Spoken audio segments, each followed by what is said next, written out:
Mbadde siriwo nga Rema atapostinga oyo bawe omupya ku social media naye kenkomyewo kati batandise okuba nti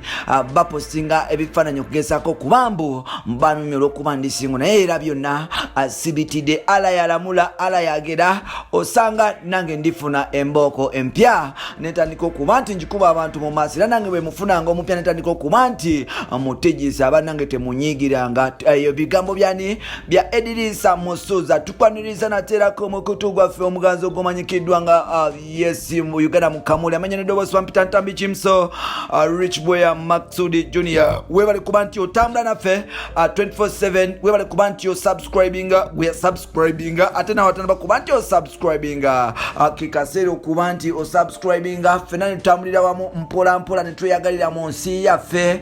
yadde nga amateeka mangi ge balese agagala okuba nti gatugoba mu nsi yaffe naye bino byonna tetubitidde tujja kusigala nga tuwangala n'okuba nti tukola emirimu egitwala ensi yaffe mu maaso. Yes, this is 2020. Eddy Musuza atandise okuba nti era addamu okolima era ng'olunaku lwaleero Eddy Musuza ng'aliko ne batalibe mpola mpola bavuddeyo ne beegeyageyamu era nga nkuba nti beegeyageya jene emboozi gye babadde bagezako okuba nti banyumyanyumyamu mpola naffe olwagitapenze ntugamba nti wallahi tulina okuba nti tugireetera mikwano gyaffe kogata abawagizi baffe ne bafani baffe mpola mpola babere nga bagifunako eva machi kyabadde kizibu nnyo okuba nti tuvayo kugireeta naye nga teffe twasala okuba nti tukutuusaako ebyo byewattanaba kuba nti owulira nebyotanaba kuba nti ofunako walala ffe twasala okuba nti tubikuleetera because omininga kyetuli nnyo omininga kinene nnyo gye tulira yeggwe ensonga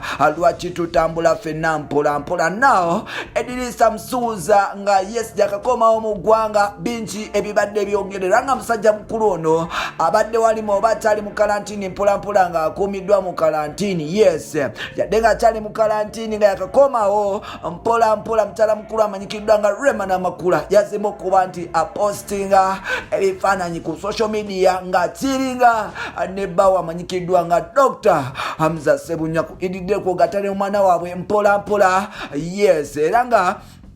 kyabadde kya tabbo nnyo era nga omukyalo ono yabitadde ebifaananyi yabitadde ku Twitter, Instagram kugata ne wali ku Facebook mpola mpola. Wano no Eddy Musuza olwalabye ebifaananyi bino ne bakyalibe mpola mpola ababadde bamusazeeko wali mu kalantini mpola mpola musajja mukulu ono yatandise okuba nti yes anyumyamu mpola mpola kugata n'okuba nti conversation yatandika okuba nti asindikirako ba ne conversation mu WhatsApp group Musuza yatandise bw'ati n'agamba nti akenkomyewo Rema atandise okuba nti akola ebintu ebigezako okuba nti bisuukuza n'okuba nti atandika okuba nti ansojja oba oliawo mbeko nekyenjogero oba oliawo nveemu omwasi naye ng'ate bino byonna akola bya bwerere because bw'okuba omuntu ate toluma bw'omega ate toluma nti ye yakkiriza nti Rema yamumega dda naye ate agezako okuba nti aluma oba oliawo n'okutta ate because musajja mukulu ono yes yagwamu dina amaanyi oluvannyuma okuba nti bamusuulawo mpola mpola. Eddy Musuza agamba nti bwe yabali Ivory Coast yavudde n'agamba bakyalibe nti mwana bwe nali Ivory Coast omukyalo oyo teyavaayo kuba nti apostinga bifaananyi mpola mpola ku social media era nga yalivalangawo okuba nti apostinga ekintu kyonna naye ng'ate oluvannyuma lw'okuba nti nakomyewo mu ggwanga bambi mukyalo oyo agenda mu maaso n'okuba nti apostinga ebifaananyi ne postise ezigezako okuba nti zigezako okuba nti zinnumya omutima n'okuba nti oba ezigezako okuba nti zimmokaringa oba like yes like mocking because ndi mu ggwanga agamba nti badde Ivory Coast nga tewali Rema byateekayo biba nti bimuluma n'okuba nti bo obuleko oba obulayi ku social media naye ng'ate omukulu ke yakomyewo mu kiseera okuba nti yes Rema addamu okuba nti amulumya. Kenzo agamba nti bino byonna akkiriza Rema abikole naye ate naye asaba lunaku lumu nti bw'afunanga omuntu gw'aba asiimye bambi natandika okuba nti amuteekayo ku social media bafaani ab'enganda n'emikwano temuvaayo okuba nti mumulumba because